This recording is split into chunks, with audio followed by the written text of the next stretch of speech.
Namaste. This is Swami Prabhupada live on YouTube uh, uh, uh, for this Bhagavad Gita discourses. Uh, we are we have started this discourse in our new channel, uh, and thank you very much for supporting this because this is dedicated to the channel in Varanasi. So, whatever activities International Vedanta Society does from Varanasi is highlighted by this channel. So, thank you very much for supporting this. And today we are going to study the third chapter of Bhagavad Gita, that is Karma Yoga. We have already discussed up to verse 26. So now now we are going to start from 27. But before we start from 27, we'd like to discuss a little bit about chapter 26. Now from verse 27, we are actually entering into the the concept of karma yoga in a broader sense. Now when we see when we see when we see the verses, what Krishna is trying to say.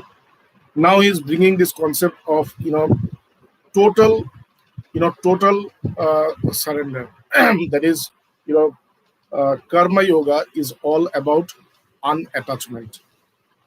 So when you can practice unattachment, like we see that in the second chapter, through the knowledge that he had described, knowledge of the Brahman, the knowledge of the self.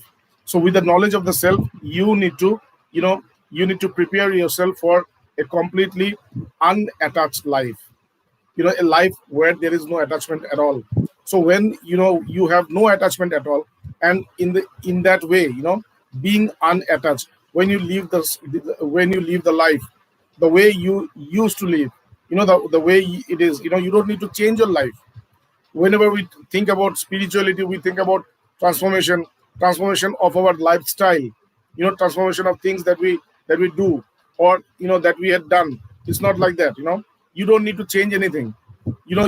Just keep on doing the same thing. The only thing is that just remain unattached. So karma yoga is all about being unattached. So that is what we are going to study now. Now Krishna is completely getting is bringing us to this point where everything is going, where we are going to be established in unattachment, in non-attachment. And while we are all non-attached while doing our actions, then we will see that every action that we do is yoga, and that is the real essence of karma yoga. That is the real this goal of karma yoga, that every action that you do, they bring you to the to yoga. They bring you to this supreme consciousness, to this supreme level of understanding, the supreme level of bliss and peace. So every karma that we do, every karma is going to bring us into, they are going to bring us into this into this plane of supreme bliss and peace. So that is what we are going to study now, and Krishna is going to reveal us that secret of karma through the karma yoga, from the verse which is going to start from 27, sorry. So as usual, let us meditate a little bit and then we start. Thank you very much. Welcome everybody. Rita, Bornali, Bagus, Ria, Munmun, Sonali, Sulekha, Kaveri, Bondol Babu, Sumita Bayan, Probir Babu, Sujata Chakraborty, Pashupati Babu. Everybody, thank you very much, and thank you everybody who is watching this live podcast. So let's meditate a little bit and then we start.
Welcome back. Thank you. So, you know, the last verse that we had discussed was this, that Krishna had talked about this unattachment.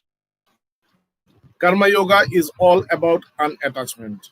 But he knows that, a person who is not spiritual, a person who does not care to know the truth, a person who is very much interested in material growth, in material enhancement, in material accomplishment. So for them, he is not going to follow the teachings that that the Upanishads or the scriptures, or in this case Lord Krishna, is giving.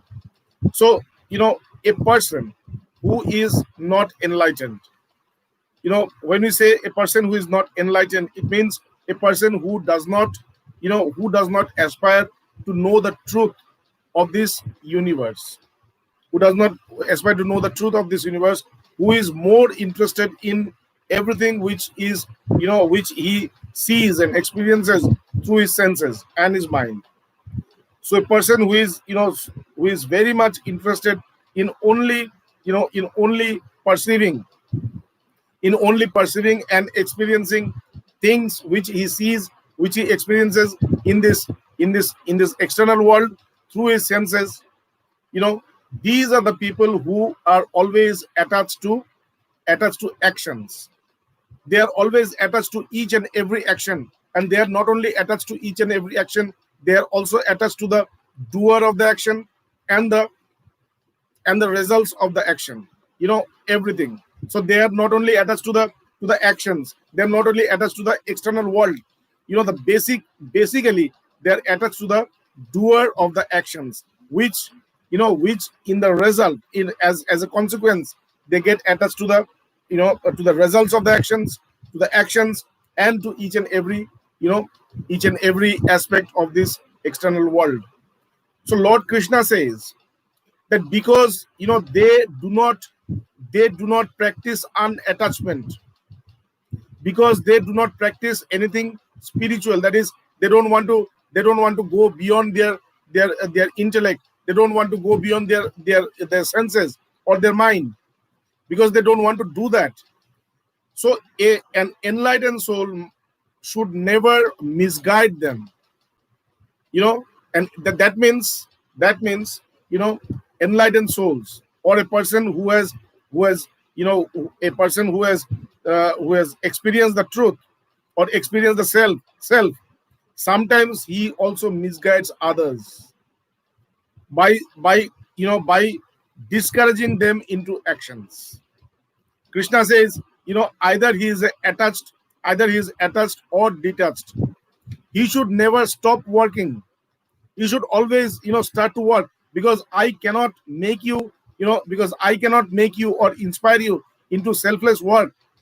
I cannot encourage you to stop work, or I cannot discourage you to do any work. I should always encourage you, even if it is wrong, you keep doing this work, because through work you are going to understand the reality of this world, that this world is not true. And the moment you see that this world is not true, then only you will try for the truth. What is the truth? Where is the truth? You will try for truth. You will see where is the truth. But if you are not, if you don't work, if you cover yourself in a safe place, if you cover yourself in a safe environment, lock yourself in a room, you know you will see that neither you cannot go further. You will see that you are going backwards.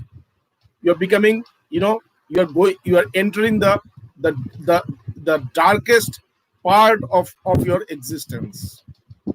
You are entering the darkest part of your existence, and that darkest part is called depression. That darkest part of our existence is all these mental health problems, all these mental issues. So one should not stop working, because the moment one stops working, then he slips into the mercy of tamas. He slips into the mercy of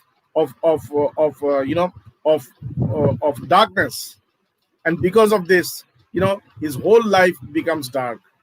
So Krishna says, okay, if a person is not he does not practice unattachment, he should not be discouraged to work. He should always be encouraged so that he should keep on working, because this is the work which is going to teach him that this world is not true.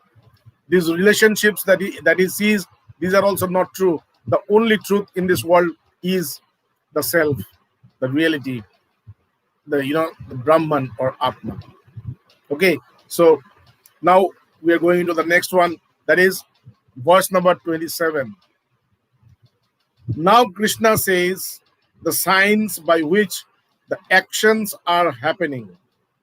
We see that we work from the morning to the night. Every time, we are in the process of working. But how does this work happen? We don't know. We think we are the one who process this work. We are the one who actually stimulates this work. We are the one who synthesizes this work. No, we are not the one. We are just the medium. We are just the medium through which this work is flowing. This work is manifesting. Now, who is creating this work? The creator of this work is actually nature. Nature. Okay? Nature and its attributes. These, when they come together,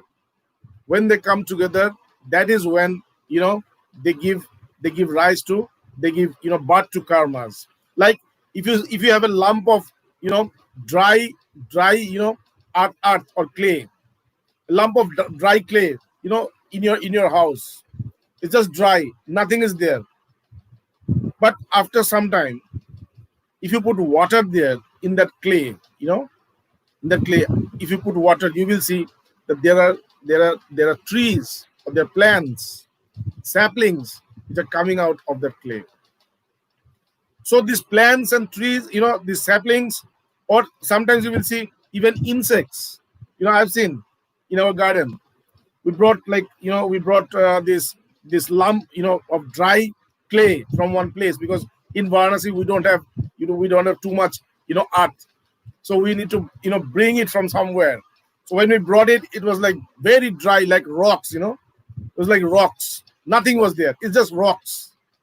So when we put them, and then we started to put water there, make it soft, and after that became soft, surprisingly, we saw not only trees and saplings and plants coming out, we also saw many insects which started to take birth from there, from this union of clay and water.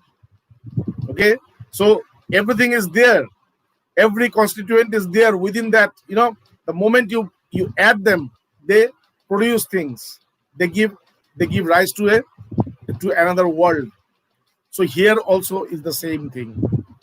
We think that the nature is lifeless.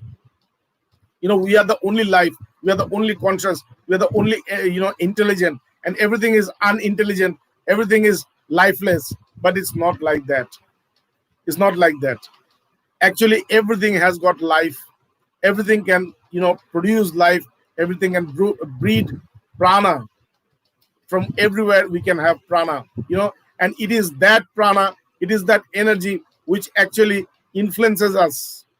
It is that energy, it is that prana which influences us, and it also determines the quality of our life and the quality of our destiny. So they are not lifeless. So that is what Krishna says now about this, that prakrite kriyamanani gunai karmani sarvasha. This is one of the very very important slokas in Bhagavad Gita.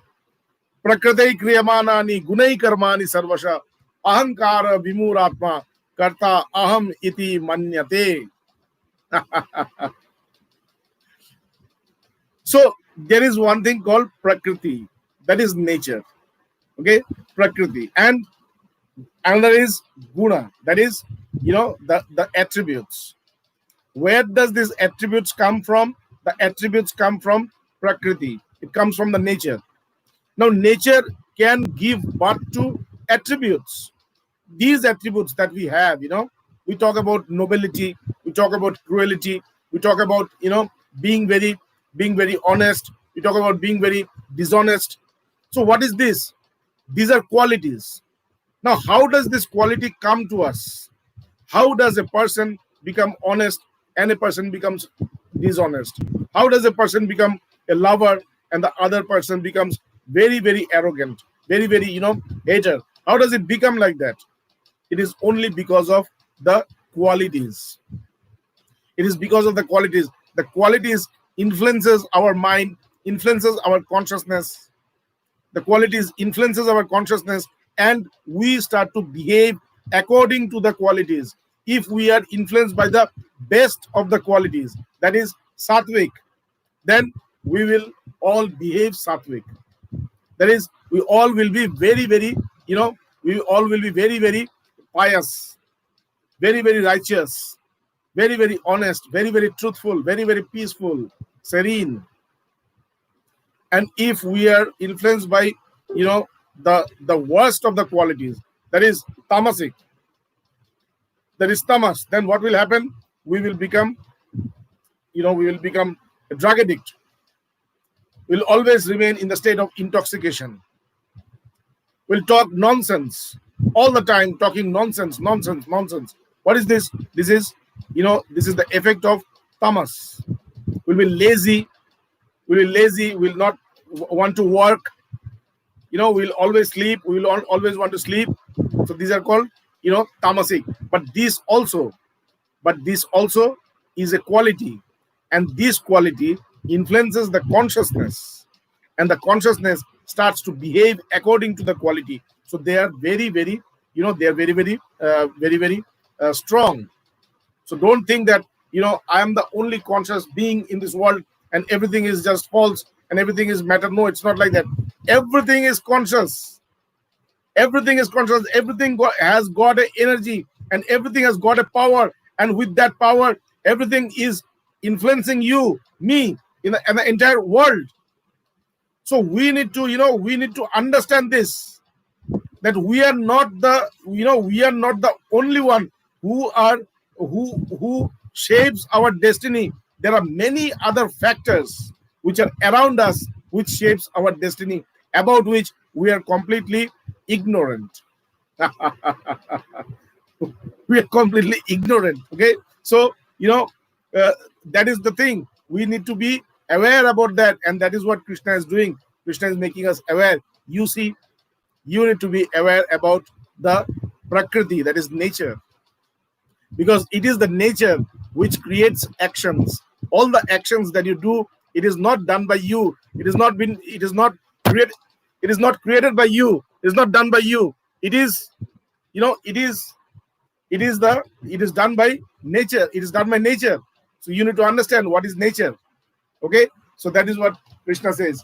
Prakrite kriyamanani gunai karmani sarvasha ahankara vimuratma karta aham iti manyate.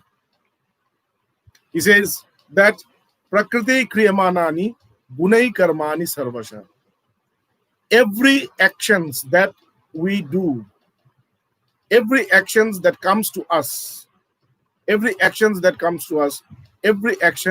is the result of the union between the nature and the qualities. It is only the result of the union between nature and the qualities. The nature and the quality, they come together, they mix, and then they produce actions. Now, what is nature? What is called nature? Nature is bhumi rapo nalo vayu khang mano buddhire vacha ahankaram. So, these are 8. That is bhumi, that is earth. Then anala. Anala means, it's fire.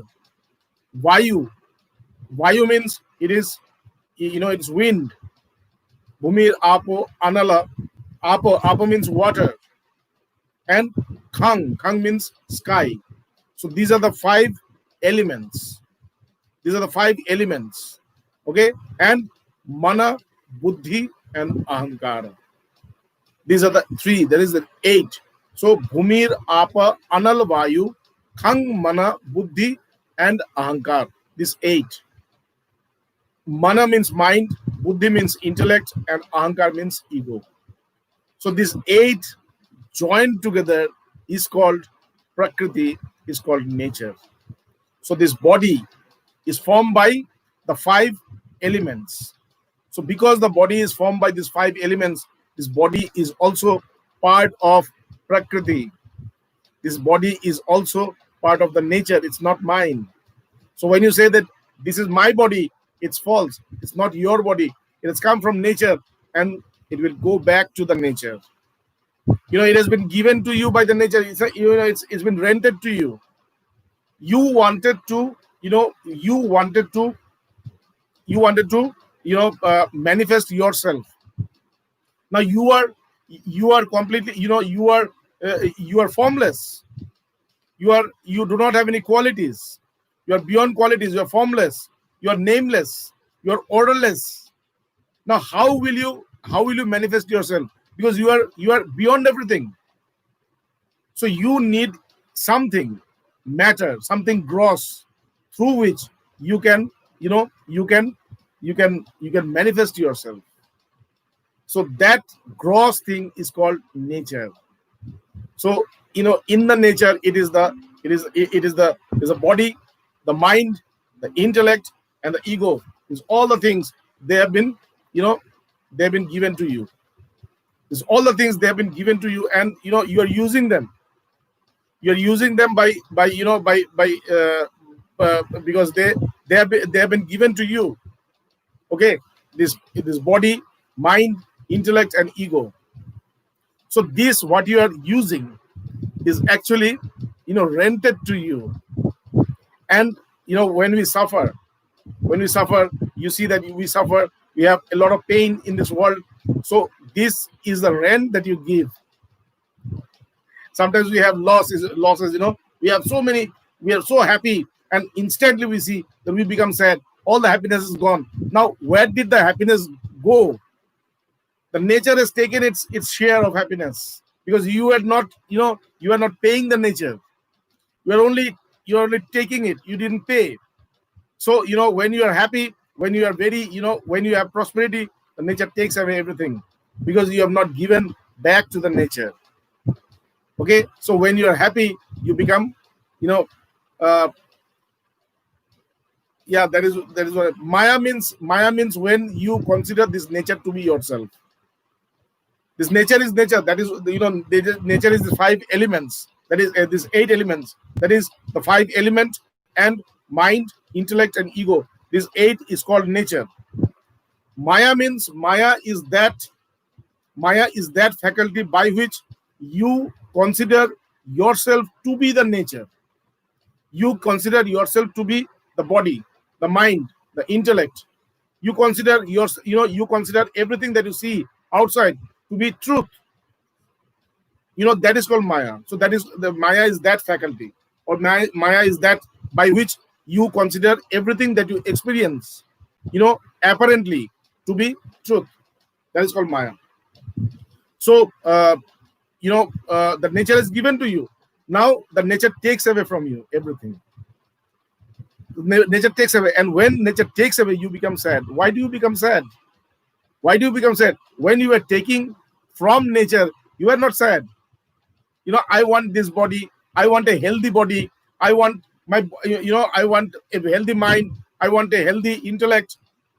I have to be very intelligent. I need to do this. I need to do that. So when I was asking for this, everything which is of best quality, then I was not, I didn't remember that I have to pay back, because this is what I'm renting. This is what I'm renting, because the consciousness is the same in everything, whether it is a living or a non-living entity. It's the same in everything. The consciousness within me is the same as the consciousness within an amoeba. It's the same. There's no difference. The difference is only in manifestation.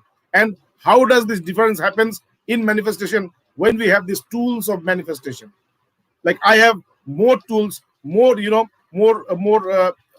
means more advanced tools of manifesting my consciousness, of or manifesting consciousness.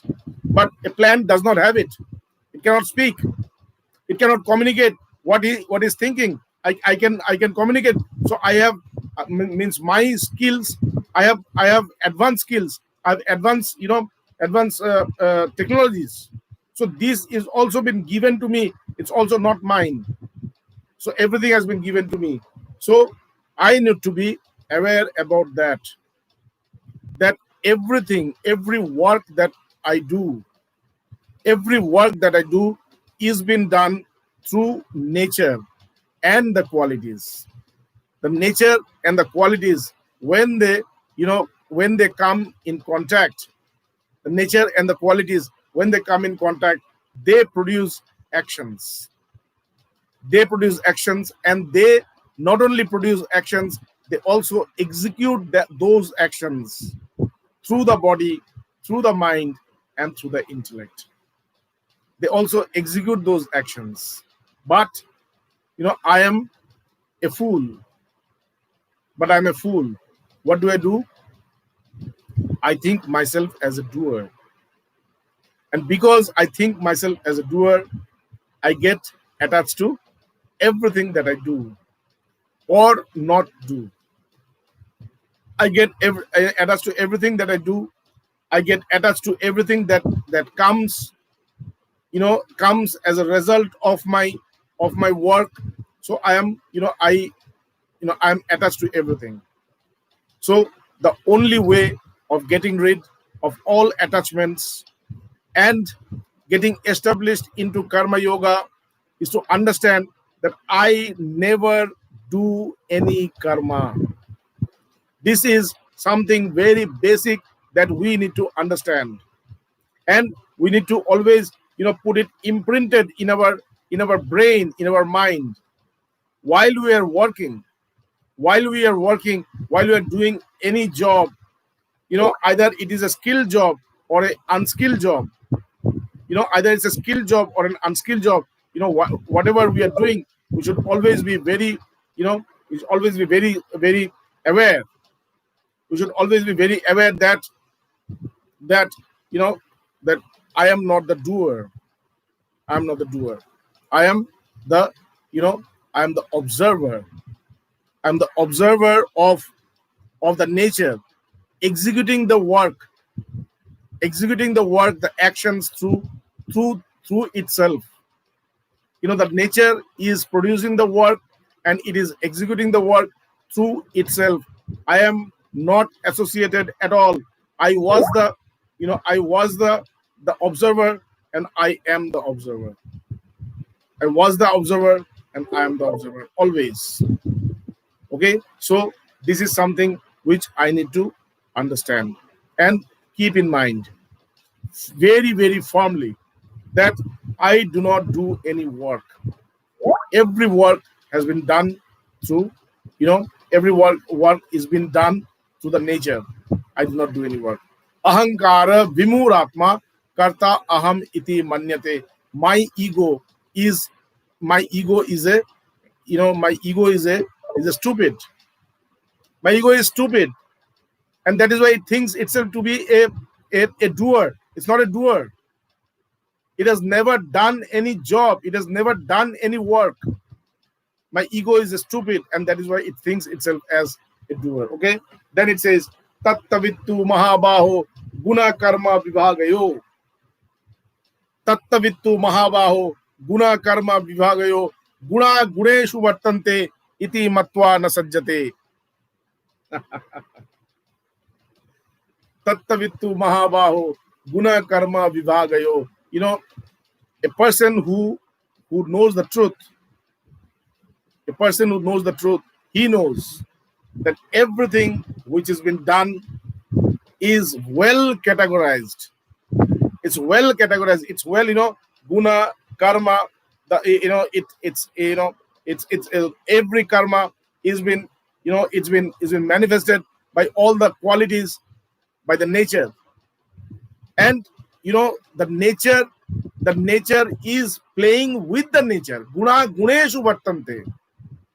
Guna guneshu vartante. The nature is playing with the nature. The nature and the nature and the attributes. Those attributes are also nature, because the attributes have also come from the nature. So because it has come from the nature, the attributes are also nature. So this nature is playing with the nature. It's not playing with somebody else. There is one thing called nature, and the other is consciousness. It's consciousness. When we talk about jivatma, when we talk about an individual soul, what is an individual soul? An individual soul is an amalgamation between consciousness and nature.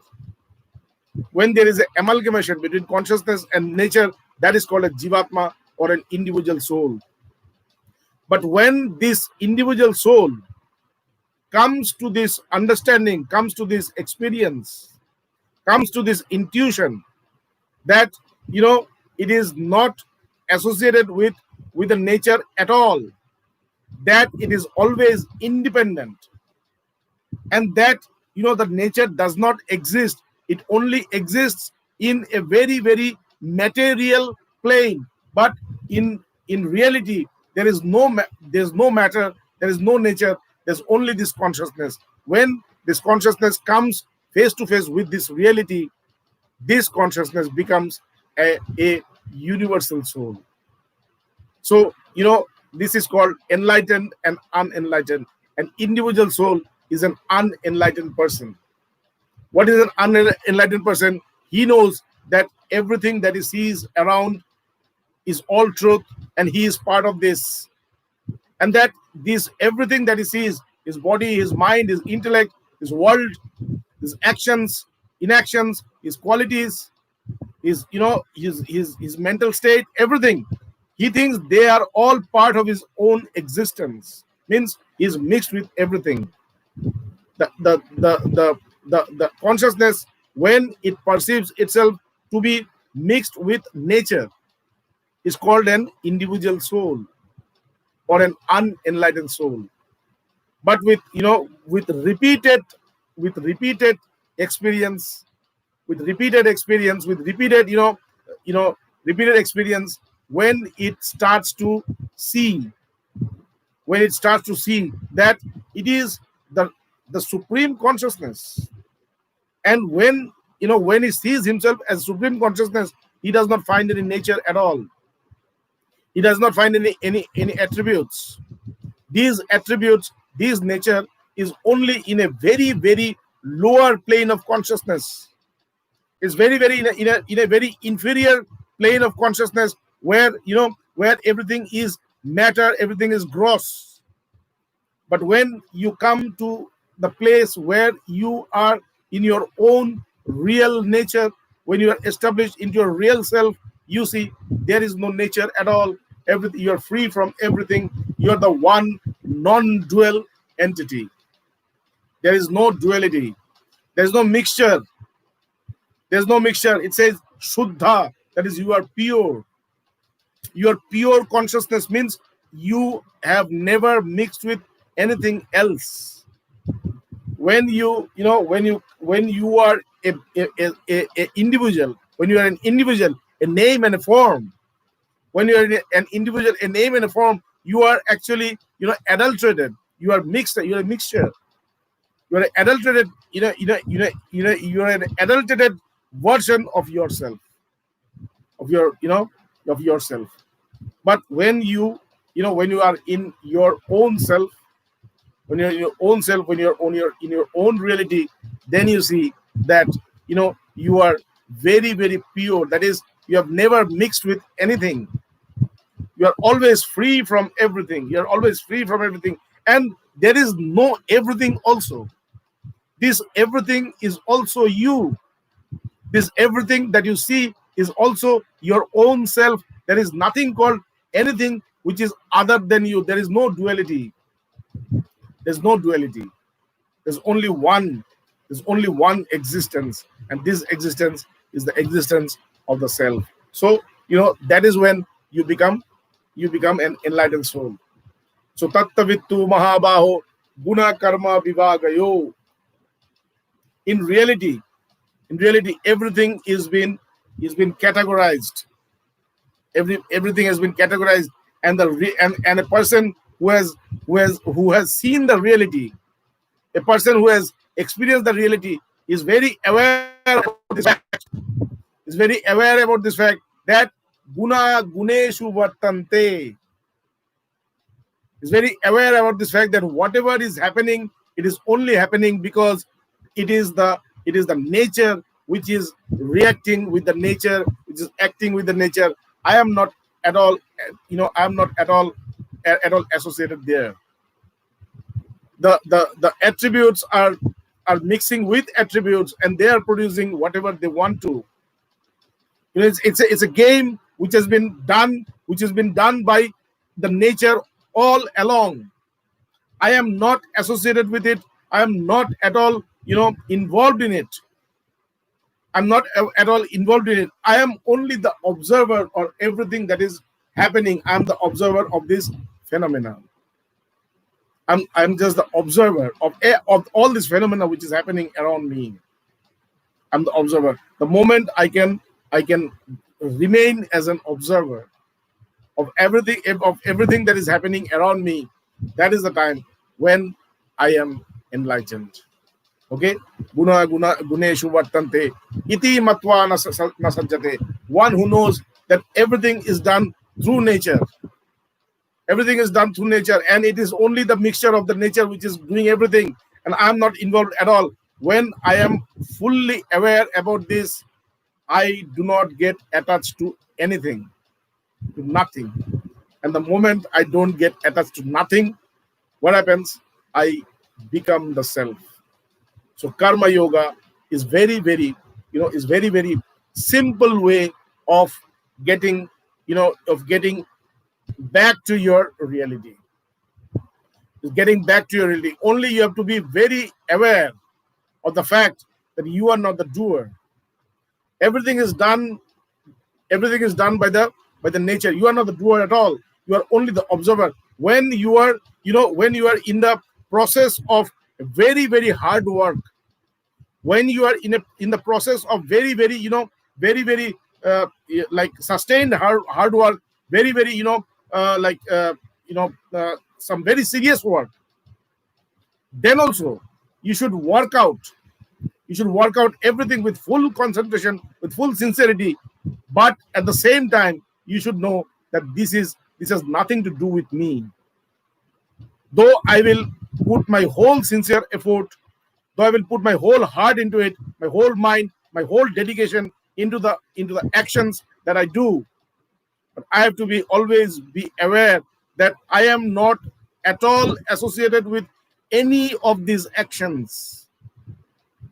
I'm not at all associated with any of these actions. I'm not the doer. I'm not the result, or I'm not the karma also. I'm the consciousness. And being the consciousness, being aware about my own nature, I should keep on working. And that is all about karma yoga. Okay, so let us stop here. Tomorrow at 8:30, we'll again meet and we'll again talk about karma yoga. Thank you very much, because maybe the internet will start blinking and everything. So we had a very good connection, and 40 minutes is enough. Thank you very much. God bless you all.